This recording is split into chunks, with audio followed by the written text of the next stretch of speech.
고별 설교를 지금 계속 말씀을 묵상하고 말씀을 준비하는데 계속 보니까 이 말씀은 사실상 이렇게 목회자들과 함께 말씀을 나누어야 할 말씀들이 아닌가 싶은 그런 생각도 많이 듭니다. 이 말씀들이 특히 목회자 그리고 목회 그리고 교회 어떻게 목회할 것인가에 대한 그런 말씀들로 가득 들어가 차 있기 때문에 그런데요. 그래서 이 말씀들이 교회의 중요성에 대해서 깊이 있게 이해하는 데 있어서 매우 중요합니다. 그런데 동시에 또 목회자들뿐만이 아니라 특히 우리 직분자 여러분들, 특히 금요일 날 이렇게 말씀을 사모해서 나오시는 여러분들에게 교회를 세우는 것이 무엇인지, 또 교회를 세워갈 때 어떻게 세워가는지, 하나님께서 어떤 방법으로, 어떤 태도로, 어떤 방향으로 교회를 세워가게 하시는지를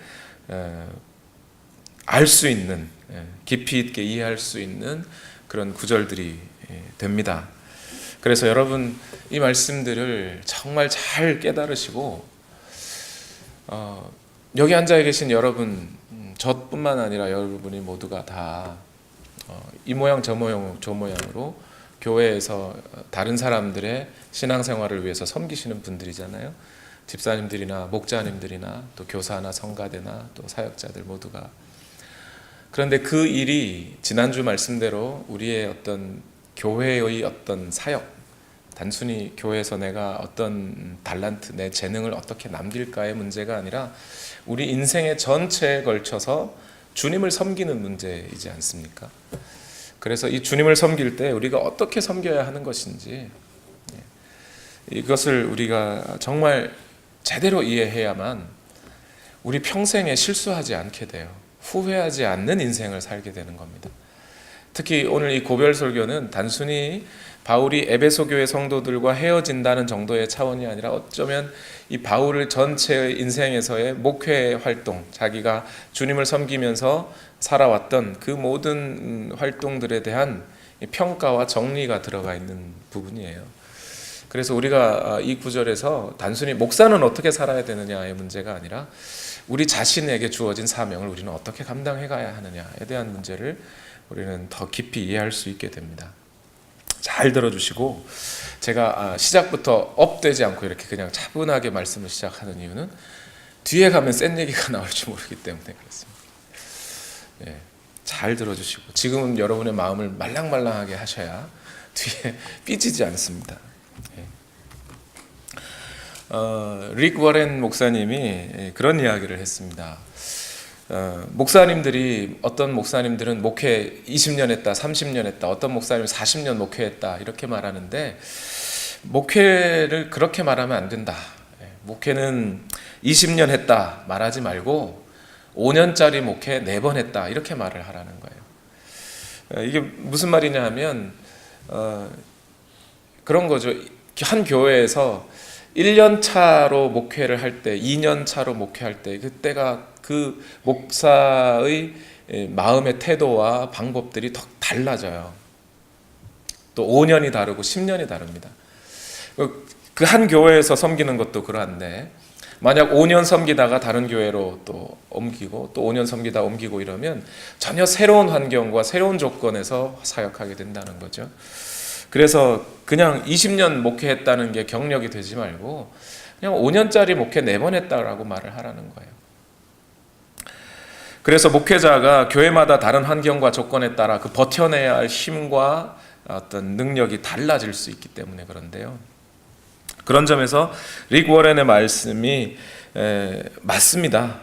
목회 경력 자랑하지 말고 겸손하게 목회해야죠. 그런데 저는 릭 워렌의 말에 100% 동감하지만, 또 한편 이 릭 워렌의 말이 잘 통하지 않는 목회자가 한 명이 있어요. 그 사람이 사도 바울입니다.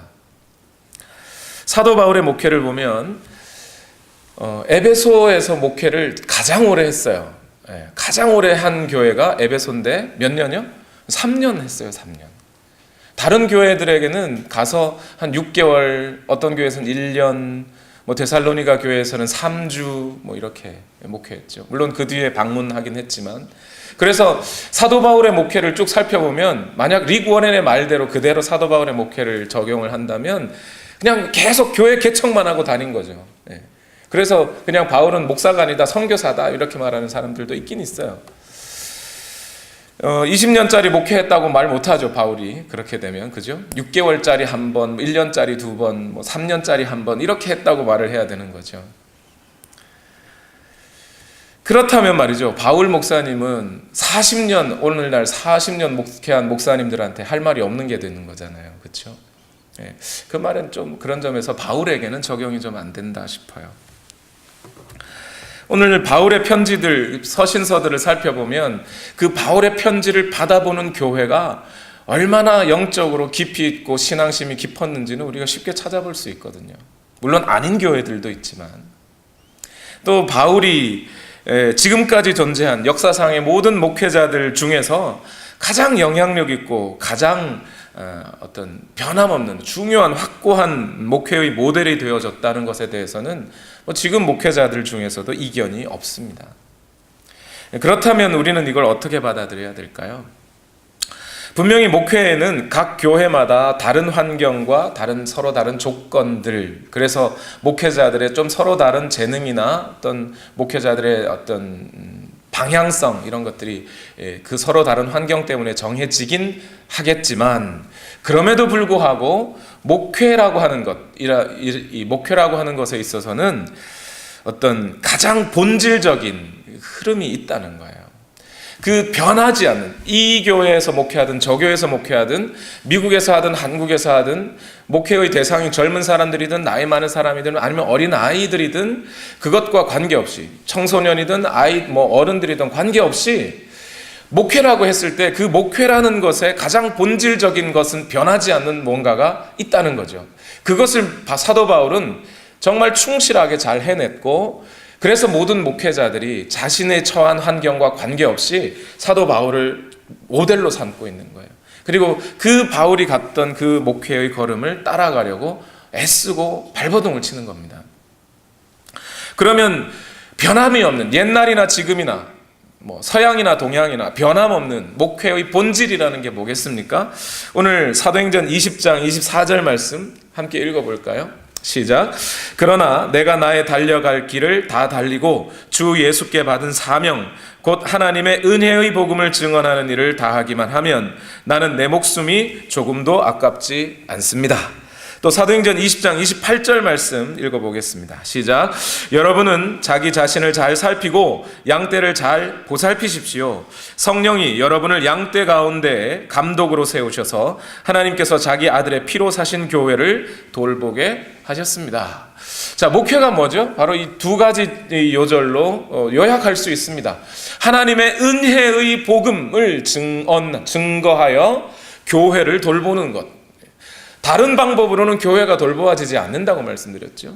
하나님의 자녀들, 하나님의 백성들이, 하나님이 맡기신 양떼들이 하나님이 주신 꼴이 아니고서야 뭘로 먹여질 수 있겠습니까? 그렇죠? 한국 속담에도 송충이는 솔잎을 먹어야 된다면서요. 하나님의 양떼, 하나님의 자녀들이 하나님의 말씀을 듣지 않으면 뭘로 자랄 수 있어요? 그러니까 목회라는 것은 본질적으로 뭐냐면 하나님의 말씀, 하나님의 은혜의 복음을 성도들에게 가르쳐서 증언해 주어서 그 영혼, 양떼들을 돌보아 주는 것, 이것이 목회라는 거예요. 그 목회의 본질적인 어떤 흐름은 미국에서든지 한국에서든지 그 대상이 아이든지 노인이든지 할 것 없이 변함없이 똑같은 것이라는 거예요. 그것이 본질이에요. 그래서 목회자는 근본적으로 하나님의 말씀을 가르치는 일을 게을리하면 안 됩니다. 이것이 목회자의 업무의 가장 본질이에요. 가장 큰 본질이에요. 성철 스님이라는 분이 불교인들 중에서는 아주 유명한 분이죠. 이 성철 스님이 젊은 스님들이 수양을 게을리하면서 이렇게 참선하다가 이렇게 졸고 그러면 뒤에서 죽방을 때리면서 그렇죠. 때리면서 그랬대요. 이 도둑놈들아, 밥값 내놔라. 목회자가 하나님의 말씀을 가르치는 데 게을리하고 하나님의 말씀을, 하나님의 복음을 가르치지 않고 허튼 것 가르치고 있으면 여러분들이 죽방을 날리세요. 그러면서 이 도둑놈아 밥값 내놔라 그렇게 하세요. 목회자는 하나님의 말씀을 가르치면서 하나님을 전하면서 그 보수를 받는 거예요, 원래가. 신학생들 또 우리 목회 후배님 여러분들, 선배님들은 여기 아직 안 계시니까 말씀을 안 드려도 될 것 같고요. 예. 말씀을 연구하고 하나님의 말씀을 연구하고 가르치는 일들 절대 게을리하지 마십시오. 어린 아이든지 젊은이든지 노인이든지 아니면 누구나 하나님의 말씀을 배워야 하고요. 영혼이 돌봐지기 위해서는 시골 교회든 도시 교회든 한국 교회든 미국 교회든 한두 명 모인 교회든 수만 수천 명 모인 교회든 하나님의 말씀이 전해져야만 영혼이 세워지는 겁니다. 그 사실을 여러분 잊지 마시길 바라요. 그래서 여러분이 나중에 제가 계속 설교한다고 강단에 서는데 설교하는 내용을 잘 들어봤더니 성경에 있는 말씀이나 하나님의 말씀을 해석하고 전해주고 가르치는 일이 아니고 그냥 허튼 소리하고 제 자랑하면서 뭐 그러고 살아가고 말씀이 막 그런 쪽으로 흐르면 막 은혜 안 받아, 은혜가 안 돼 이런 거 말고요. 제가 괜히 얻은 무슨 심리학자 이야기나 하고 그러고 앉았으면 저 죽방을 날려버리십시오. 그게 맞는 거예요. 자, 이렇게 말하면 이제 어느 정도 바울이 왜 존경받는 사람이 되었는지, 왜 모든 목회자들의 모델이 됐는지 대충은 이해할 수 있지요. 바울이 그래서 하나님 말씀을 어딜 가나 변함없이 증언했구나. 그래서 그 사람 참 큰 영향력이 있는 사람이 되었구나 라고 생각할 수 있습니다. 그런데도 의문이 좀 덜 풀려요. 왜냐하면 오늘날에 많은 사람들, 많은 목회자들 중에 하나님 말씀 전한다고 하지 그러면 딴 말씀 전한다고 강단에 서는 사람 별로 없어요. 다 하나님 말씀 전한다 그러고 강단에 서기 때문에 그래요. 바울은 어떻게 그렇게 근본적이고 지속적인 영향력을 사람들에게 미칠 수 있었을까요? 그의 인생 전체를 통틀어서 오늘 여러분께 미리 답을 드리지만 바울이 목회자들뿐만 아니라 모든 성도들도 본받을 만한 신앙인의 모범이 될 수 있었던 것은 다른 여러 가지 요인들이 있었겠지만 저는 오늘 본문을 통해서 발견하는 것은 정직함이라는 거예요. 오늘 본문의 각오를 한번 보세요. 하나님의 주 예수께 받은 사명, 곧 하나님의 은혜의 복음을 증거하는 일에는 내 목숨도 아까운 것으로 여기지 않겠다. 대단한 다짐이죠. 그런데 이런 다짐들을요, 오늘날 많은 목사들이 한다고요. 하긴 한다고요. 그런데 이 다짐들을요, 목회를 시작할 때 나는 죽어도 주의 말씀만 전하리라 이랬으면 별 문제가 없어요. 그런데 지금 당장 눈앞에 죽음이 기다리고 있는 상황이에요.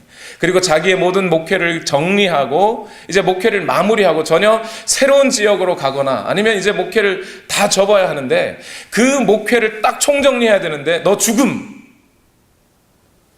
모든 목회를 딱 총정리해야 되는데 목사 너 죽어야 돼.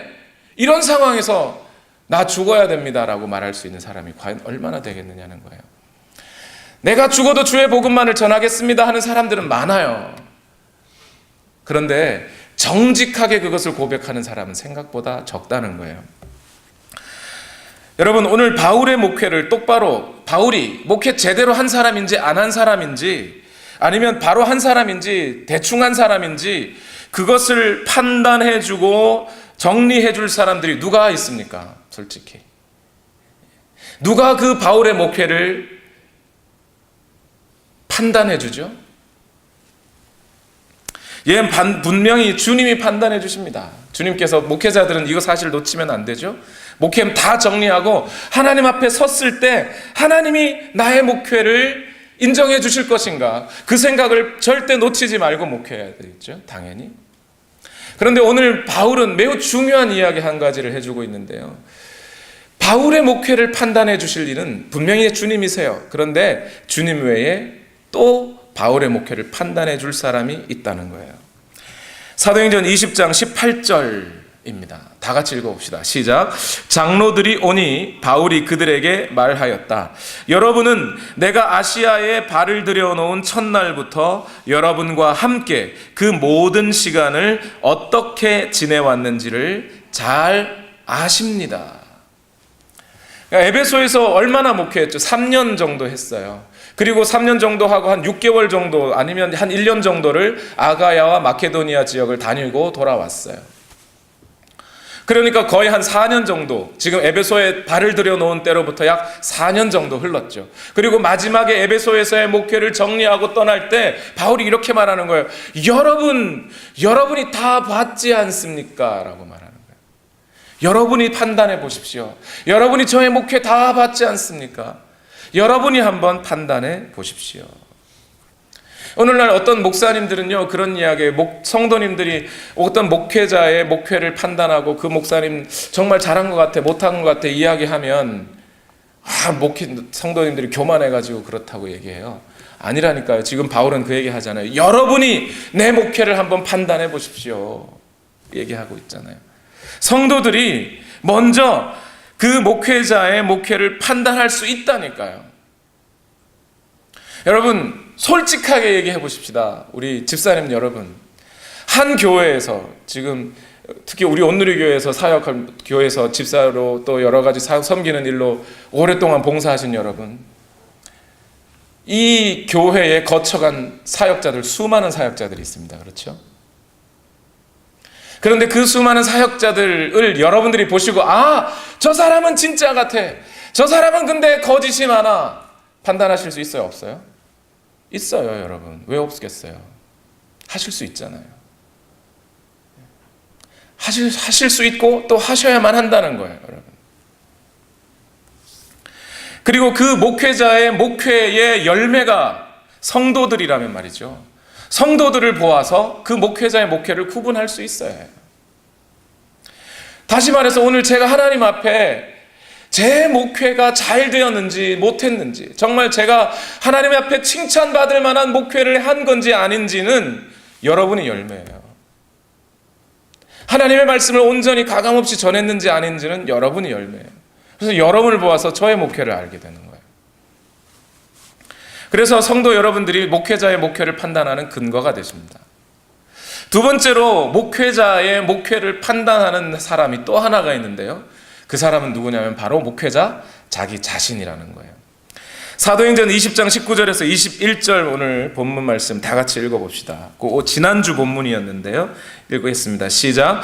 나는 겸손과 많은 눈물로 주님을 섬겼습니다. 그러는 가운데 나는 또 유대 사람들의 음모로 내게 덮친 온갖 시련을 겪었습니다. 나는 또한 유익한 것이면 빼놓지 않고 여러분에게 전하고 공중 앞에서나 각 집에서 여러분을 가르쳤습니다. 나는 유대 사람에게나 그리스 사람에게나 똑같이 회개하고 하나님께로 돌아올 것과 우리 주 예수를 믿을 것을 엄숙히 증언하였습니다. 지금 바울 자신이 바울의 목회를 딱 결론 짓고 있잖아요. 정리해주고 있잖아요. 나는 겸손과 눈물과 인내로 주님을 섬겼습니다. 자신의 목회를 이렇게 결론 짓고 있어요. 목회자 자신이 제일 먼저 자기의 목회를 판단할 수 있어요. 내가 지금 잘하고 있는 건지 못하고 있는 건지. 물론 때로 방향을 잃을 수도 있죠. 힘들 수 있죠. 그러나 그 마음의 태도만큼은 정말 정직하게 다른 거 바라지 않고, 성도들에게 돈 바라지 않고, 다른 거 어떤 거 생각하지 않고 정말 정직하게 순결한 영혼 가지고 성도들이 영원히 하나님과 잘 관계 맺음이 될 수 있기를 바라는 그 단 하나의 마음으로 목회를 한 건지 아닌지 누구보다 자기 자신이 잘 알아요. 그렇지 않겠어요? 그래서 결론적으로 목회자의 목회를 평가할 수 있는 사람은 크게 셋. 첫 번째, 하나님이 하셔요. 두 번째는 성도 여러분이 하실 수 있고, 세 번째는 목회자 자신이 할 수 있는 거예요. 자, 그렇기 때문에 말이죠. 목회자에게, 그리스도인 지도자에게 가장 필요한 덕목 하나가 정직이라는 거예요. 잘 생각해 보세요. 자기 자신을 속이는 건 아주 쉬워요. 눈 한번 깜빡하면 속이죠. 자기가 돈 바라면서 목회해놓고는 사실은 아닌 척 할 수 있죠. 속이기 쉬워요. 그리고 자기 자신을 그렇게 속이고 난 다음에 성도들이 목회자가 거짓말하는 목회자인지 아닌지는 금방 알 수 있어요? 없어요? 금방은 몰라요. 좀 지나야 돼요. 한참. 그러니까 성도님들 눈앞에서 그냥 앞가림하는 목회 할 수 있단 말이죠. 아무것도 모르면서 아는 척 할 수 있다고요. 아는 척 하면서 목회해도요 5년은 너끈히 할 수 있어요. 어떻게 해요? 다른 목사님 거 설교 빌려와서 하면 돼요. 요즘 얼마나 좋습니까? 사역자들 다 우리 교회 전도사님들 말 잘 듣잖아요. 그러니까 목사 말 잘 들으니까 설교 연구 해라 그래가지고 주일 설교 원고까지 다 써주고 이 앞에서 읽기만 하고 그렇게 하면 얼마든지 하죠. 까이거. 요즘 그런 목사님들 많대요.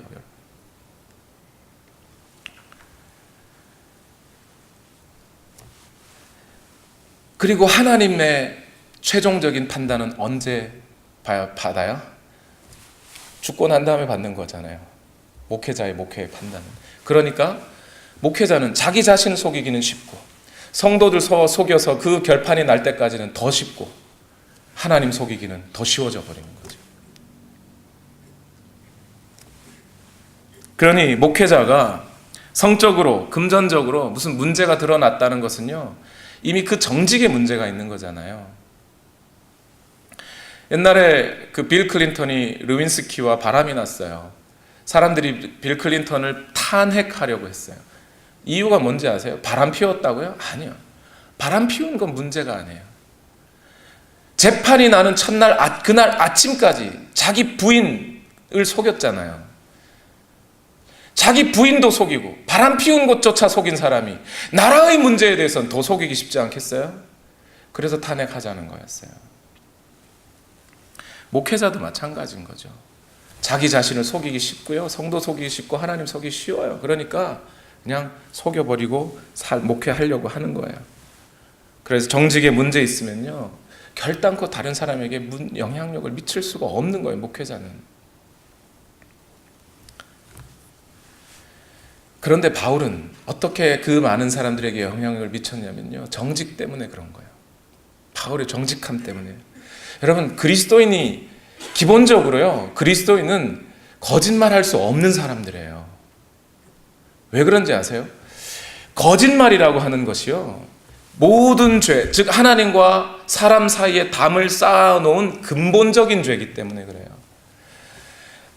아담이 하나님 앞에 불순종하기 전에 아담은 속았죠. 누구에게요? 하와에게 속았죠. 하와는 누구에게 속아요? 뱀에게 속았어요. 뱀이 거짓말하고 하와가 거짓말하는 사이에 아담은 하나님 앞에 불순종하게 됐잖아요. 어떤 면에서 불순종이라고 하는 죄 이전에 거짓말이라는 죄가 있었어요. 성경에도 마귀를 묘사할 때 뭐라 그래요? 마귀는 뭐의 압이라고요? 거짓의 압이라고요. 그리스도인들의 모두의 마음속에 누가 와 계세요? 예수 그리스도께서 와 계시다고요. 여러분 그걸 믿으세요? 근데 그리스도인들이 어떻게 거짓말을 해요?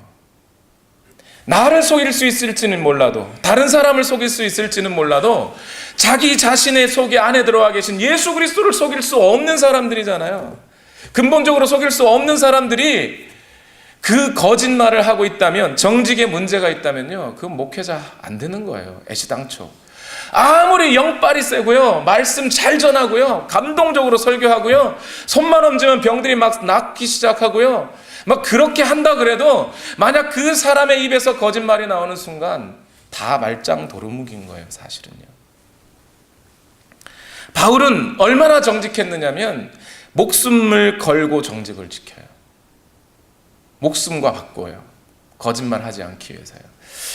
오늘 본문에 그것이 정확하게 적나라하게 드러납니다. 사도행전 20장 22절에서 23절 다 같이 읽어봅시다. 시작. 보십시오, 이제 나는 성령에 매여서 예루살렘으로 가는 길입니다. 거기서 무슨 일이 내게 닥칠지 나는 모릅니다. 다만 내가 아는 것은 성령이 내게 일러주시는 것뿐인데 어느 도시에서든지 투옥과 환란이 나를 기다리고 있다는 것입니다. 자, 유대 땅에 기근이 들었어요. 그리고 그 예루살렘 지역, 예루살렘 교회의 성도들이 메말라 죽게 됐어요. 그런데 이방인 교회들을 돌아다니면서 바울이 우리가 그 유대인들로부터 복음을 전해 들었으니 우리가 그들에게 빚진 자들 아닙니까? 그런데 그들이 지금 가난에 허덕이고 기근에 허덕이고 있으니 우리가 돈을 모아서 그들에게 도움을 줍시다 해서 돈을 모아가지고 예루살렘으로 가는 길이에요. 그런데 가야 되는데요, 가는 도중에, 가려고 하는 도중에 성령께서 그의 마음에 감동을 주셔요. 근데 이 감동이 어떤 거예요? 예루살렘으로 가라는 거예요. 방향은 정해졌어요. 예루살렘 가라는 거예요. 그 마음에 이 뭔가 가고는 싶은데 안 가야 되나 말아야 되나 이런 갈등이 있음에도 불구하고 가야 된다는 어떤 하나님의 감동이 매우 강하게 역사하고 있어요. 그것을 지금 바울이 뭐라고 표현했냐면 나는 지금 뭐에 매여서요? 성령에 매여서 가는 길입니다. 성령에 매여서. 이 성령에 매여라는 단어가 나오니까 성령의 음성, 성령의 감동에 대한 말씀을 안 드릴 수 없는데요. 여기서 성령에 매여, 다른 표현으로 하면 저는 이게 성령 충만함이라고 표현하고 싶어요. 그 성령의 충만함이라는 건 뭐냐면 성령의 지배를 받는다는 뜻이거든요. 술 취하지 말라 이는 방탕한 것이니 성령의 충만을 받아라 그랬죠. 술 주자 주충만하지 말고 우리 주님 주자 주충만하라는 거예요. 술로 지배를 받지 말고 성령으로 지배를 받으라는 거죠. 지금 바울도 뭔가 선택할 여지들이 있어요. 예루살렘으로 갈 거냐 말 거냐의 문제에 대해서 선택의 여지가 있다고요. 안 갈 수 있는 거예요. 그런데 성령의 지배를 받고 보니 성령이 글로 떠밀어 가는 듯이 가고 있는 거라는 거예요. 지금 배가 바다 위에 떠 있는 배가 이 돛을 달았는데 바람이 불면 그 바람이 부는 방향으로 가듯이 지금 바울의 마음은 이걸 가야 돼 말아야 돼 할 수 있지만 그래도 성령께서 밀어붙이고 있으니 가고 있다는 뜻이에요. 그래서 성령에 매여 간다는 거예요. 그런데 성령에 매여 간다는 이 말에서 사람들이 내가 오늘 성령의 음성 들었어 이러면서 허튼 소리 하는 사람들이 되게 많아요. 하나님 오늘 내게 말씀하셨는데 이렇게 하라고 했어. 이런 얘기 하는 사람 정말 많아요. 오늘날 보면. 제가 나쁜 표현, 제가 이렇게 설교 강단에서 표현해도 될지 모르지만 입을 찢어버리고 싶어요. 그러면 진짜로. 그러면 안 돼요, 여러분. 지금 바울이 성령에 매여서 간다고 하는 것은요. 지금 바울이 무슨 환상 보고 있습니까? 아니면 무슨 가만히 있는데 저 하늘에서 뭔가 음성이 들렸어요? 아니면 바울이 지금 무슨 황홀경에 빠졌어요? 막 혼자 막 주술 입에듯이 막 외우고 있어요? 어느 때보다, 다른 어떤 때보다 바울의 이성은 철저해요. 생각이 뚜렷해요. 그 뚜렷한 이성으로 판단해 봤을 때 성령이 가게 하시는 게 확실해요. 그래서 성령께서 성령에 매여서 간다고 말하는 거예요. 제가 이렇게 말하는 근거가 뭐냐면요. 로마서 15장 30절에서 32절 말씀에 나와 있는데요. 여러분, 지금 오늘 본문, 지금 에베소를 떠나는 이 상황은 로마서를 쓰고 난 다음일까요? 쓰기 전일까요? 2주 전에 말씀드렸는데 에베소를 떠나 마케도니아와 아가야 지방을 거쳐 갔다가 왔어요. 그 지역에서 로마서를 이미 썼습니다. 거기서. 아마 고린도에서 쓴 것 같아요. 쓰고 지금 왔어요. 그러니까 고린도 지역에 들렸을 때 로마서를 썼어요. 그때 로마서 뒷부분에 보면 지금 바울이 어떤 상황에서 과연 성령에 매여서 예루살렘으로 간다고 말하는 것인지를 그 상황의 마음을 볼 수가 있어요. 로마서 15장 30절에서 32절에 이렇게 말해요. 형제 자매 여러분, 내가 우리 주 예수 그리스도를 힘입어서 그리고 성령의 사랑을 힘입어서 여러분에게 부탁합니다. 나도 기도합니다만 여러분도 나를 위하여 하나님께 열심으로 기도해 주십시오. 내가 유대에 있는 믿지 않는 자들에게서 화를 당하지 않도록, 그리고 또 내가 예루살렘으로 가져가는 구제금이 그곳 성도들에게 기쁘게 받아들여지도록 기도해 주십시오. 그래서 내가 하나님의 뜻을 따라 기쁨을 안고 여러분에게로 가서 여러분과 함께 즐겁게 쉴 수 있게 되도록 기도해 주십시오. 여러분, 여기 바울의 기도 부탁하는 이 마음에 여러분 뭔가 갈등과 고민과 또 미래에 대한 좀 알 수 없는 약간의 어떤 두려움 같은 것 느껴지지 않으세요? 가야 되는 건 확실한데 가면 거기에서 또한 환난 당할 것이 확실해요. 또 그래서 가능하면 환난을 당하지 않았으면 좋겠어요. 그러나 환난을 당하더라도 일단 이 구제금이 그들에게 전달되어야 되는 것이 제일 큰 목적이고요. 그리고 그들에게 무사히 구제금이 전달되고 자기가 환난을 받더라도 목숨만 부지하고 있다면 로마로 가서 로마 교회 성도들과 함께 복음을 나누면서 그들과 함께 교제하겠다는 거 아닙니까? 그러니 바울은 지금 무슨 황홀경에 빠져서 얘기하는 게 아니에요. 자기 자신도 철저하게 미래를 계산하고 생각하며 또 그 과정에서 무엇이 하나님의 목적인지를 이성적으로 뚜렷하게 밝혀보고 있어요. 그럼에도 불구하고 안 갈 수 있지만 그러나 가는 것이 하나님의 뜻에 맞기 때문에 가야 한다고 생각하고 있는 거죠. 그래서 바울은 지금 성령에 매여서 가고 있다고 하는 거예요. 가야 하는 게 맞다. 가면 환난과 투옥이 있을 것이나 그러나 가야 하겠다는 거죠. 그런데 바울이 이렇게 생각하고 있을 무렵에 바울에게 예언해 주는 사람들이 있었어요. 바울 당신 예루살렘 가면 어떻게 된다고요? 투옥과 환난이 기다리고 있을 겁니다 라는 것을 알려주는 예언자들이 있었어요. 사도행전 21장, 오늘 우리가 읽은 게 20장인데 21장에 가볼게요. 21장 다 같이 읽어봅시다. 8절에서 14절. 제가 빨리 읽겠습니다. 이튿날 우리는 그곳을 떠나서 가이사랴에 이르렀다. 7사람 가운데 한 사람인 전도자 빌립의 집에 들어가서 그와 함께 머물게 되었다. 이 사람에게는 예언을 하는 처녀 딸이 넷 있었다. 우리가 여러 날 머물러 있는 동안에 아가보라는 예언자가 유대에서 내려와 우리에게 와서 바울의 허리띠를 가져다가 자기 손과 발을 묶고서 말하였다. 유대 사람이 예루살렘에서 이 허리띠 임자를 이와 같이 묶어서 이방 사람의 손에 넘겨줄 것이라고 성령이 말씀하십니다. 성령이 말씀하죠. 이거는 그냥 바울씨 가시면 투옥될 거예요, 그렇게 성령께서 말씀하셨어요가 아니라 아예 보여주고 있어요. 바울의 띠를 갖고 와서 보여주면서 보십시오, 당신 이렇게 될 겁니다 하면서 아주 적나라하게 보여주는 거예요. 그런 다음에 어떻게 돼요? 12절에 보니까 이 말을 듣고 그곳 사람들과 함께 우리는, 여기 우리가 누구겠어요? 사도행전을 짓고 있는 누가? 그러니까 바울 일행들, 그죠? 바울을 제외한 바울의 일행과 또 예언자 아가보와 전도자 빌립과 빌립의 딸, 네 딸이 함께 예언하면서 성령께서 당신이 예루살렘 가면 투옥되고 환난을 받을 것이라고 말씀하고 계시다고, 그러니 가지 마시라고 얘기를 했다는 거예요. 13절, 그때 바울이 대답하였다. 왜들 이렇게 울면서 내 마음을 아프게 하십니까? 나는 주 예수의 이름을 위해서 예루살렘에서 결박을 당할 것뿐만 아니라 죽을 것까지도 각오하고 있습니다. 바울이 우리의 만류를 받아들이지 않으므로 우리는 주님의 뜻이 이루어지기를 빕니다 하고는 더 말하지 않았다. 똑같은 상황이에요. 똑같이 성령이 말씀하셨어요. 바울에게도 말씀하셨고 다른 사람에게도 말씀하셨어요. 예루살렘으로 가면 너 투옥과 환난이 기다린다. 예루살렘으로 가면 투옥과 환난이 기다린다. 바울에게 그걸 똑같이 성령이 말해주셨어요. 그런데 바울의 감동은 뭐냐면 그래도 가야 한다는 거고요. 다른 예언자들은 그러므로 가지 말라는 거예요. 둘 다 성령의 말씀이라네요. 어떤 게 맞고 어떤 게 틀려요? 둘 중에 하나는 틀린 거잖아요. 지금 누구 말이 맞아요? 지금 바울의 말이 맞죠.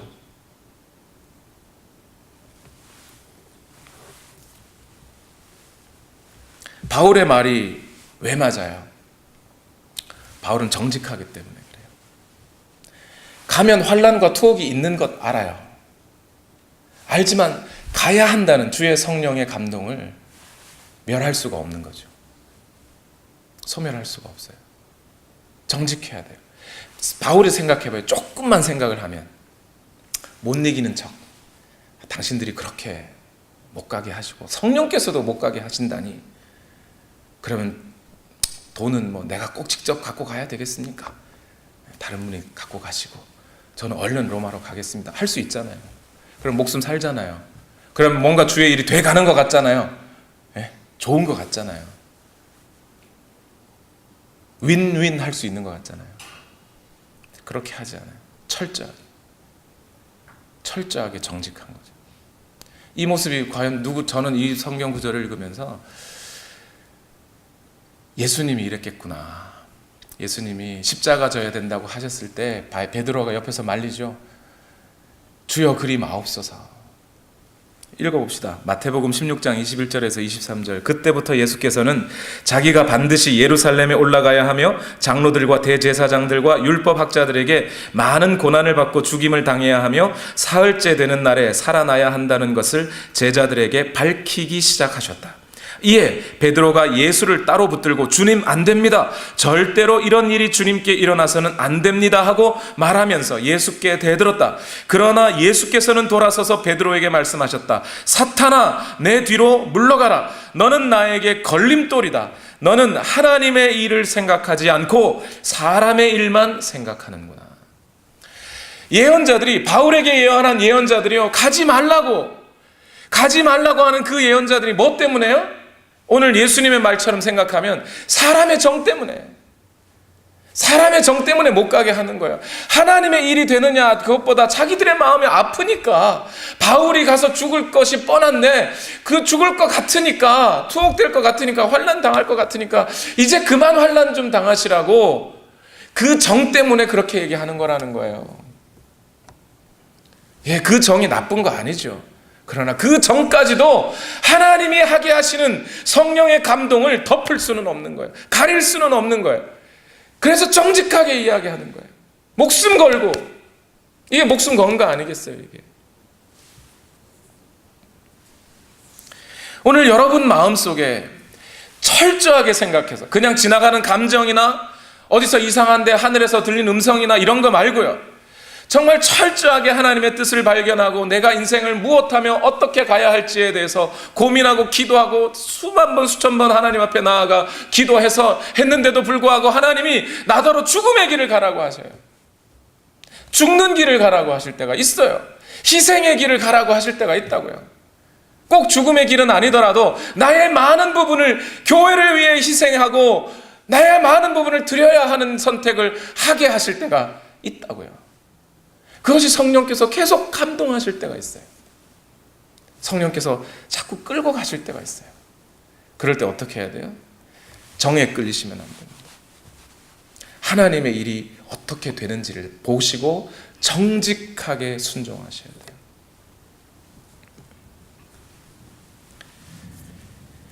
제가 자꾸 이렇게 정직을 이야기하는 이유가 있어요, 여러분. 왜냐하면요, 정직하지 않은 목사가 결국 명목상의 그리스도인들을 만들더라고요. 목사가 자기 자신이 돈에 대해서 정직하지 않아요. 돈 속이는 거, 그거 죄라고 생각지 않는 거죠. 어떤 성적인 은밀한 관계들과 감정의 주고받음을, 그걸 죄라고 여기지 않고 솔직하게 하나님 앞에 드러내지 않는 순간, 목사들이 먼저 그 자기들의 죄에 대해서, 죄의 문제에 대해서, 구원의 문제에 대해서, 죽고 사는 문제에 대해서 정직하지 않는데, 성도들이 그 죄의 문제에 대해서 정직하겠어요? 안 하죠. 그러는 사이에 성도들은 자기에게 죄가 가득 쌓여있고 그 죄의 문제는 해결되지도 않았고 예수 그리스도는 만나본 적도 없고 하나님과 교제는 이루어진 적도 없으면서 이루어진 척하는 거예요. 20년 30년 예수 잘 믿었으니, 교회 열심히 다녔으니 자기는 그리스도인이라고, 구원받은 하나님의 백성이라고 착각하고 살아가게 만들어요. 그러다 죽는 거예요. 목사가 먼저 자기 자신이 정직하게 하나님 앞에 내어놓고 자기가 하나님 앞에, 자기가 하나님과 관계가 제대로 서 있는지 철저하게 돌아보고, 잘못이 있으면 철저하게 반성하고요, 회개하고 하나님 앞에 나와서 그 모든 죄의 문제들을 벌벌 떨면서 지켜가면요, 아, 저러면 안 되는 거구나, 저렇게 믿는 거구나, 성도들이 볼 거예요. 그렇게 보면서 그것을 거울 삼아, 아, 나는 지금 예수 잘 믿고 있나? 생각할 거라고요. 그렇지 않아요? 일단 목사부터 그런 잘못된 태도를 갖고 있다 보니 정직이 몸에 배이지 않고 자기 마음속에 예수 그리스도가 살아있는지를 점검하지 않고 정직하게 고백하지 않고 실컷 죄 지어놓고 성도들 앞에 거룩한 척하고 서 있으니까 성도들도 그 말 듣고 누가 따라요? 그 모습 보고 어떤 성도가 예수 잘 믿으려고 하겠어요? 그냥 복 받고 잘 살면 되죠.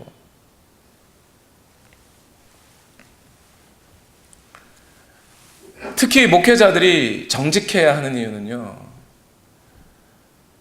목회자들이 거짓말을, 작은 거라도 거짓말을 하는 순간 성도들에게, 하나님 앞에 나아갈 때도 마찬가지고 성도들에게 작은 거라도 거짓말하는 순간요, 성도들은 그 목회자의 입에서 나오는 복음을 믿지 않습니다. 어렸을 적에부터 우리는 들어왔잖아요. 늑대 소년 이야기. 늑대가 나타났다고 2번씩이나 거짓말하니까 3번째 늑대가 진짜 나타났는데 사람들이 믿지를 않는 거예요. 그런 것처럼 목회자가 정말 그동안 거짓말을 일삼다가 어느 날 갑자기 하나님께서 은혜를 부어주셔서 그에게 진짜 복음을 부어주셨는데 진리의 말씀을 부어주셨는데 성도들이 안 믿어요. 그 말이, 그 입에서 나오는 하나님의 말씀이 진리로 받아들여지지 않아요. 하나님의 음성으로 들려지지 않는데 누가 믿어요, 그 말을? 어떻게 열매를 봐요? 철저해야 되는 거예요. 그래서 목회자가요. 자기에게 성령이 말하시면 말한다고 말해야 되고요. 아니면 아니라고 얘기해야 돼요. 하나님의 말씀에 은혜가 되면 정말 은혜가 된다고 얘기해야 되고요. 아니면 아니라고 말해야 돼요. 그것부터 속이기 시작하면 안 돼요. 기도도 안 해놓고, 성도들을 위해서 기도도 안 해놓고 기도하는 척하면 안 돼요. 지금 당장은 속일 수 있을 것 같지만 시간이 지나면 성도들 다 압니다. 그거 속이면 안 돼요. 어떤 목사님이 그런 이야기 하더군요. 자기는 갈등이 있대요. 교회 재정을 투명하게 운영할지, 아니면 이것을 신속 정확하게 운영하기 위해서 투명성을 포기할지, 이게 갈등이 된다는 거예요. 무슨 얘기냐면 교회의 모든 재정을 집사님들에게 다 밝히고 다 투명하게 드러내고 이러면 시간이 늦어지잖아요. 집행하는 시간이 너무 늦어지잖아요. 그러다 보니까 집행해야 할 적기에 집행 못하다 보면 이게 너무 이렇게 속도가 늦어질 수 있다는 거죠. 그러니까 투명하게 운영해야 될지 신속하게 운영해야 될지를 자기들 갈등이라는 거예요. 저는 그 갈등인 게 웃겼어요. 그게 왜 갈등이죠?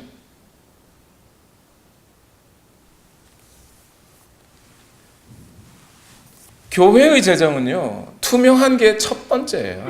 그게 갈등이 될 수가 없어요. 목회자가 만약 교회의 재정을 투명하게 운영하지 않고 자기 마음대로, 정말 자기 생각되는 대로 신속하다고 그 핑계 가지고 운영하기 시작하면요, 돈은 얻었을지 모르지만 성도들의 믿음은 뺏기는 거예요.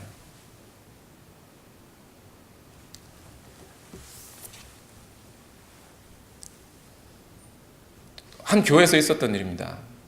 목사님이 집회를 갔다 왔어요. 신학교를 들려서 신학교에다가 큰 돈을 신학교에다가 헌금을 했어요. 미국 돈을 한 2만 불 정도 다 줬는데, 그렇게 해서 서로 악수하면서 딱 끝났어요. 성도들도 그렇게 우리가 신학교를 도왔다고 만족해했어요. 그런데 그 신학교에서 하루는 이제 그 교회에 신학교 재정 운영하는 분이 오셔가지고 감사 인사를 하시면서 그런 거예요.